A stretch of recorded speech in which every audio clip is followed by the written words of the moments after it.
Today we are with Jen. She is the founder of the Blueberry Hill. For this week, we'll be asking her 7 different questions, focusing a different question each day. And today is, tell us about your background as the founder. How did you get the idea? How has starting a business impacted your life? What is your business? And ready, go. So the Blueberry Hill, we make baby hats and accessories. It actually just started as kind of an accident. 5 or 6 years ago, I was buying some fabric, sewing, and selling at some local street fairs. And I went online and bought hats because I don't know how to knit or anything. So I went online and bought hats to supplement the stuff that I was selling at these little shows. And I bought them from China day one. And I had, some certain design maids. I think I only did about 4 or 5 styles. But my MOQs, the minimum order quantities, were a lot higher than I could sell at just some local things. So I signed up with a deal-a-day site. I don't think it's in business anymore. I think this one's called the Mini Social, something, similar to Zulily or one of those, right? Just to kind of get rid of the amount of stock that I had. And I think at that time, I wasn't, even really intending to have a business. I just so I think I put up a website and put them for double what I wanted to sell them at. So we could say, 50% off and sell them on this deal-a-day site. And then we put them on the site and they sold out. And then they sold out at full price on my website, which was kind of fun. And I'm like, okay, this is cool. Paid for itself, paid for my product. And then I got a phone call from someone in LA and she said, do you have a rep in LA? And I said, what's a rep? So I didn't really know anything. And she explained she's, a manufacturer's product representative and had a showroom. And so then I started selling through her and she got us in a lot of stores on the West Coast. And a few months later, I started doing trade shows on the East Coast in New York and Atlanta mostly, and selling product to stores there. So, this was maybe 2011 type, and, did a couple trade shows, started getting in stores, growing it. We still sell about 95% of our products B2B. We're trying to increase our sales direct to consumer. We also sell internationally. We have stores in Australia, Canada. We sell a significant amount back to China, even though our products are manufactured in China, which is interesting.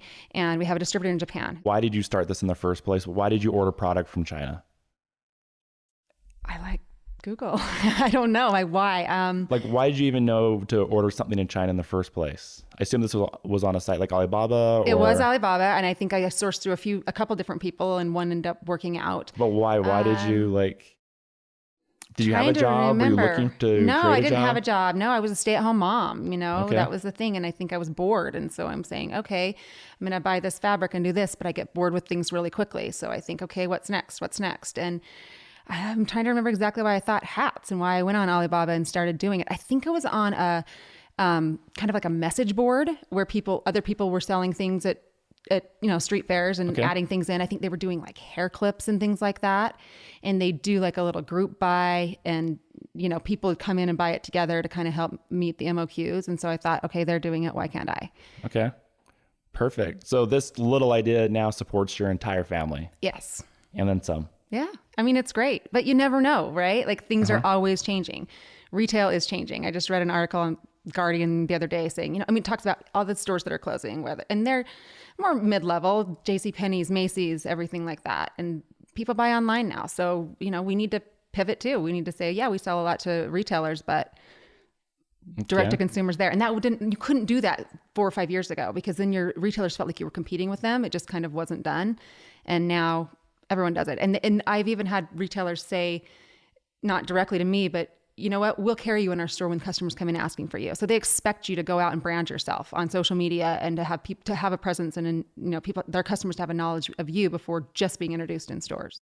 So last question for today. What is the biggest store or brand that you are currently selling through? The most recognizable is Nordstrom. They're not our biggest customer. How did you get Nordstrom? We got them in Atlanta at a trade show. A lot of the big stores will come walk those shows. Barney's, Nordstrom, all of those, Bed Bath & Beyond. You get your Target and things like that too. But in my industry, kind of the specialty stores, They say Target's where brands go to die, because once you sell there, you're no longer desirable to the higher end. So you'd want to do it on a sub-branding level.